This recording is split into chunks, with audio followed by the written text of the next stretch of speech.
Shana Tova. Good Yantiv. Shabbat Shalom. If you are listening in virtually from River Forest and can you hear me? If you're in Oak Park, can you hear me? If you are in Riverside, can you hear me? If you are in Berwyn, how about any of the other surrounding neighborhoods? Far west suburbs, western suburbs, the Loop, northern Chicago, northwest Chicago, southern Chicago. We have people in Arizona, can you hear us? Canada. Our new sound system really is very good. But what a year it's been. Oy. Difficult year. Sad year. Year of mourning. Fear and confusion, disarray and chaos. We worry about our personal future and the future of our world.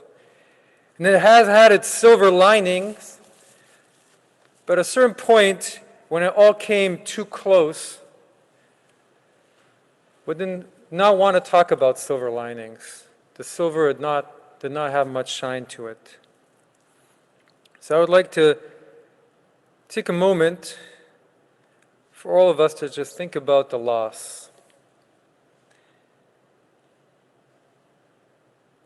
What I would like to do is share with you one story that really touched me and that very much affected me. This was back when our world was beginning to turn upside down.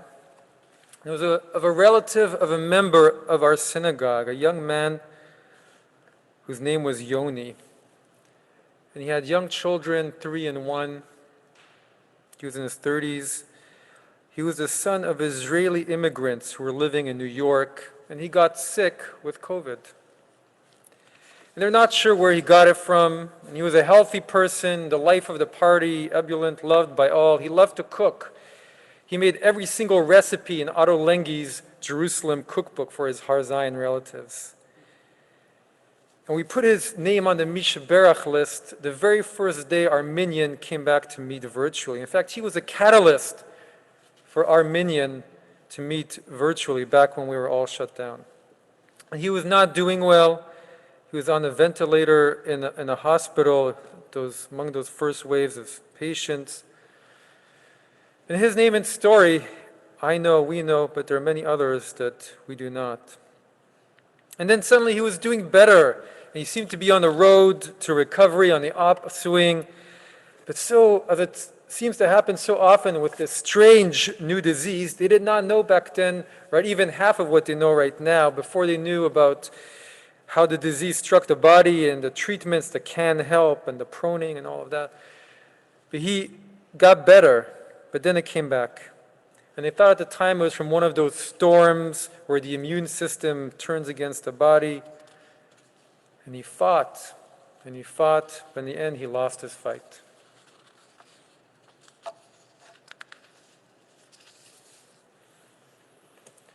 And his wife worked in the hospital where he was, and she had a multi-floor pass, so she was able to be with him in the room at the end.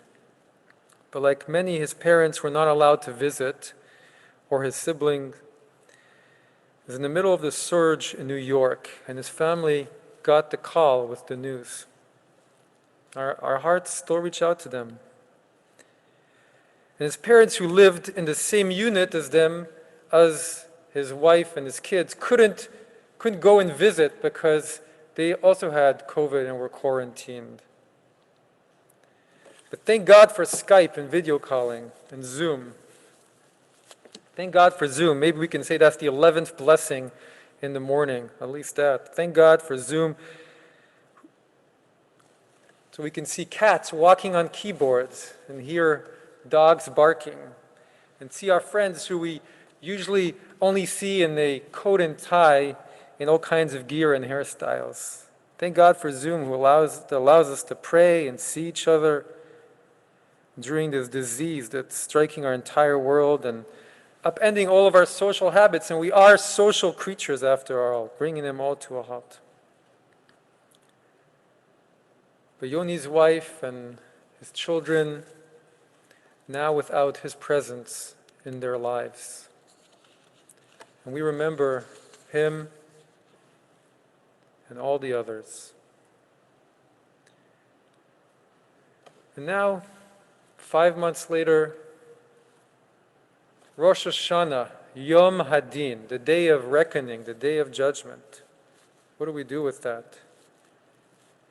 A day when even the angels tremble, as it says in our prayer books, as the great shofar is blasted. In our tradition, Rosh Hashanah is the day of judgment, Yom Hadin, but the whole period is felt like one long day of judgment. Everything all at once, just coming to a head. The news of yesterday, just looking at one of the most important elections in our lifetimes, a nation divided, a day of reckoning in our very history. Hundreds of years of racism and injustice brought up to the surface for examination. And yes, we do wonder if everything we're seeing, is this a prelude for a day of reckoning for our planet? As Bill Gates said, this is scary, but when that day comes, it'll be much worse. And in such a period of reckoning, a period of day of reckoning, the way at least our tradition understands such a thing, it imagines in Kabbalah that there's great cosmic scales up at the pinnacle of the universe, at the very center, in which all existence is balanced and all of life is meted out. As the words of the Unetani Tokev prayer bring to life, as we will read soon, let us now relate the power of this day's holiness, for it is awesome and frightening. On it your kingship will be exalted, your throne will be firmed with kindness, and you will sit upon it in truth. It is true that you alone are the one who judges and proves and knows and bears witness, who writes and seals, who counts and who calculates. You will remember all that was forgotten. You will open the book of remembrances that will read itself, and each person's signature is there. And the great shofar will be sounded, and a still, thin voice will be heard. Angels will be frenzied. A trembling and terror will seize them, and they will say, behold, it is the day of judgment, to muster the heavenly host for judgment. And all mankind will pass before you like a flock of sheep, like a shepherd pasturing his flock, making sheep pass under his staff. So shall you cause to pass, count, calculate, and consider the soul of all the living. And you shall apportion the destinies of all creatures and inscribe their verdict. Endless sheep being counted and measured and peered at and examined before the great shepherd. Angels standing as witness, and above it, above all of it, above the scales on the great throne, the sovereign looking through the books. That gaze can make us tremble. One of our members here often says their mother always told them, be careful what you do because God is always watching. He sees it all, even if we do not think He is watching. And our prayer book is so full of this imagery. And what do we do with it? As we sit, as we stand, as we sit on this day, as we do every year, chanting and prayer and contemplating these words, what do we believe? On one hand, the day of judgment is about life and death. And in fact, it is quite a comforting idea that there is something after life, that there is another reality. Life does not just stop there. And that what we do in this world does have consequences. What we do counts. And that who we are makes a difference. And that after all of it, there will be an accounting. That there's someone in charge. This is a traditional image. An accounting of all life. Every year at the end of our days on this earth. Like sheep passing for that yearly inspection. That's the image, right? The shepherd that's peering and looking at all the imperfection and flaws. The sheep, all of us. the muscles that have gotten stronger. There are virtues and habits that spring up, as well as the wounds they healed. But also new areas of weakness that needs attention, new places of prejudice, thicker skin here, thinner skin there, stronger posture, weaker posture, better overall health, the body a mess, but okay. Remembering this is the one who's always lost, this is the one who's always found first, and this is the one who leads the pack. But the message is that what we do matters. When we love more, it is seen. When we sacrifice for others, it is noted. We respond to anger with resilience and harmony, that has an effect. And the way religion always thought about it, right, this is the ancient times, if you did something right, you got rewarded. The rains would come, and there was cause and effect. The world made sense. And if you did something wrong, if you did not love, if you did not sacrifice, if you did not protect the widow and the orphan, if you responded with anger, if you fail to see how fragile our planet is right now, if you take advantage of your neighbor in times of difficulty, if you fail to open your eyes to injustice of all kinds, if you fail to care for the stranger, then it would not go so well. The rain would not fall. You'd be thrown out of the good land that the Lord has given you. So be true to the commandments that the Lord your God has given you, and your days will be lengthened on the land that the Lord has promised you. And part of the message was that the day of judgment and periods of judgment are not always pleasant. But there also are different kinds of judgment. There is the Yom Hadin with fire and brimstone. I think we all got a little bit of a taste of that this year. We could use a little bit less fire and brimstone, less plagues. And it's the Yom Hadin that none of us want to look at if we can. And then there are other kinds of Yom Hadin, other kinds of Day of Judgment, when we become aware of other people's experiences just by seeing what they are going through and seeing that we have a choice in how we act towards other people, that we have a choice. And that's also a Yom Hadin that life brings to us. As the founder of the Hasidic movement, the Baal Shem Tov, teaches, that's a Yom Hadin of our own making. So when we see another human being doing something, we judge them, when we think, how did they stoop so low? He says that's like a mirror, because we are only truly judging ourselves. We see the behavior because it is within ourselves. When we judge them, we're really judging our own self. Our judgment is being sealed up there by our own hand, as the Unetana Tukav prayer says. And this past year I taught a class on the afterlife in Judaism, and there is an idea that in fact part of the process, the difficulty of what happens up there, the judgment, is after we pass on, we relive all of the harm that we caused others, all the hurt that other human beings suffered on our account. And how difficult of an experience that must be. And this idea is reported by some people who've been through a near-death experience, and I want to share with you one story of such a man. This is of Daniel Brinkley. After being struck by lightning, Daniel Brinkley found himself out of body with a being of light in front of him.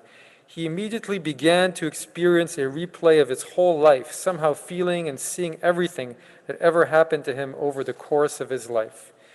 He describes his life review as not pleasant. Starting from events in his childhood, he saw incidents where he had been unkind to others.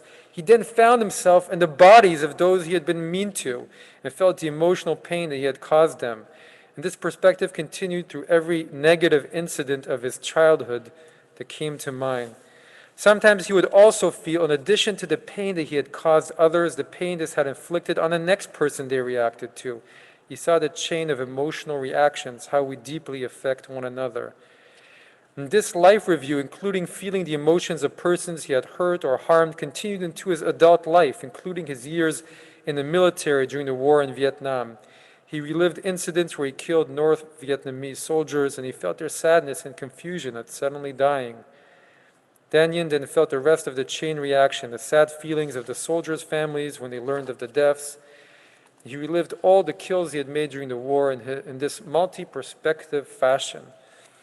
In some cases, he even felt the loss the death he caused would make to future generations. When Daniel Brinkley's life review was over in his NDE, he felt sorrow and shame. He expected some sort of cosmic rebuke or reprimand.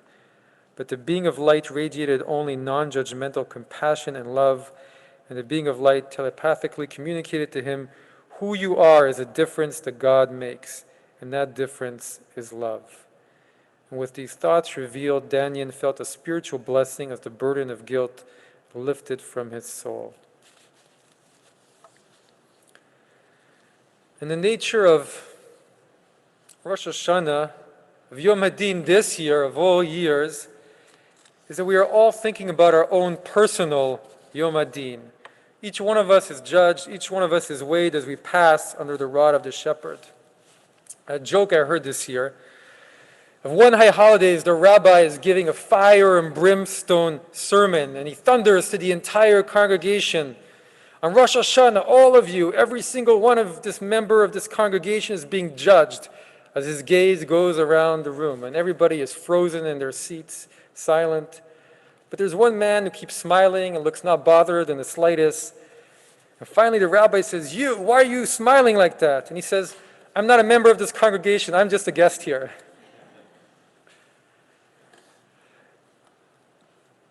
But this year it feels like there are no guests. There's so much uncertainty in all of our futures, our physical safety, economically, for the future of the institutions we love, for some our very life's work, our very nation. And it's hard not to think, why is this happening and what can we do to help it? One of the ways religion answers is it's all cause and effect, a fundamental belief that there is someone in charge, a universal consciousness, a melech, meting out justice. So be true to the commandments that the Lord your God has given you, and your days will be lengthened on the land that the Lord has promised you. But that is a hard way of looking at life, right? That is a hard way of looking at life. And it does not suit most of us in our age. Cause and effect, justice in that way. Maybe there is another way of looking at all of that. There's another interpretation of that passage from the Shema, of the rain coming in its proper season, that if we are connected to all the oneness of all life and being, if we're in resonance with the universe, if we're feeling connected to everything, then it will all come in its time. Everything happens as it does. But when we feel out of resonance with the rhythm of the universe, then everything happens arbitrarily. And then we are subject to all the force that batters us in this life. Everything is interconnected. Everything is interdependent. And this is the other side of cause and effect. If we realize that we're all interdependent and interconnected, then we live life in a different way, right? If we understand that we're all in this together, in this mess together, then what I do affects you, and what you do affects me, and we strive to treat each other with mutual respect and understanding. And to recognize this truth, that's also Yom HaDin, the day of judgment.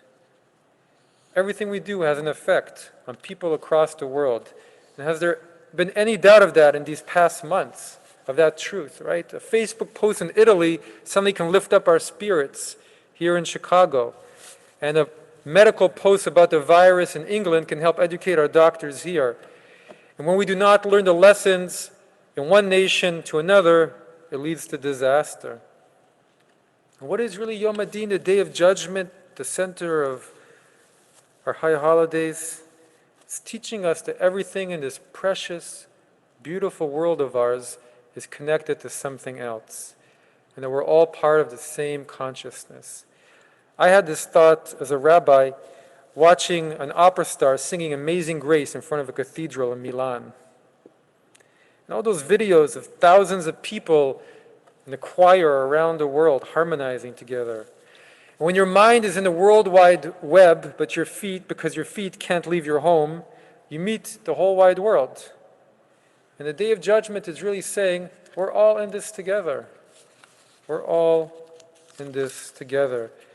And when you look at the scientific data about so many things, but weather patterns, you see it so clearly. The melting ice here, and the currents there, and the cold fronts here, and the sandstorms here, across continents, across countries.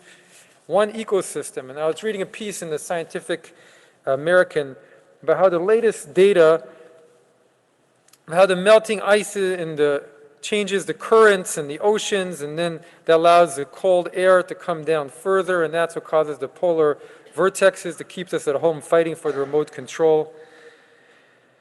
And in the end, the day of judgment, we do not really believe that God is going to come down and punish us, but we do believe that the fate of all of us is tied together and that it's up to us. And when we love more, it has an effect. When we hate more, it has an effect. And it matters. We all matter. Alone or surrounded by many, we matter. Every one of us, the guests too. And as we receive the health warnings of a year of communal judgment, we understand that even though we may not believe ourselves to be racist, that we are called to do our part to transform and make the needed changes for all of us. And even though we may not see the effects of waste and of damaging our planet in our own lives, we have to think of the future. And even though we may struggle to find love and heart for those with whom we share a different political belief and to treat them with dignity and the benefit of the doubt, how else can we build a common future? And we may not have understood before about the need to prepare for a pandemic, but now we know how important that is. And that all of our physical health is connected, and we cannot allow ourselves to go through all of this again. And this is judgment. And we need time to properly grasp all the realities, but that understanding is essential, and it will come. Because life is too short not to live as we really want to live, as we believe in. All the rest in the end, it all can wait. We've been taken to an experience where we see all of the weaknesses of the world that we built and how plain and clear to see it is. And where all of the weaknesses in our own lives that we've constructed are also self-evident. And there was no voice that thundered down and said, you have not been doing this, or you have not been doing that. You forgot about this, or you forgot about that. It did not have to. It was clear. We saw it. We see it with our very own eyes. And we cannot ignore it because life is too short. But we are all in this together, all of us, and that is a blessing. When Yoni passed away so tragically, an online source fund was created to raise some funds to at least help his family. And people responded, as they do, because they understood. It is all of us. It's on all of us. We cannot let it happen again. And the day of judgment is a day of seeing what we have done and responding. And there is the Rosh Hashanah of the year, and there's the Rosh Hashanah of the generation. And now we need to recreate and to mold the world in a new way. Not judging others, tending our world and planet, and remembering that we are all interconnected, for good and for bad, and everything in between, and that there is no way out of that. That we are all precious and we all matter. And I don't believe in a God who punishes us. I believe in a God who heals and who loves and who helps and who brings us together. And that one strand at a time, one shofar blast at a time, one kind action at a time, one act of individual inner transformation at a time, we are building a new world together. Hayom Harat Olam. Today the world was created. Shabbat Shalom. Good Yantiv.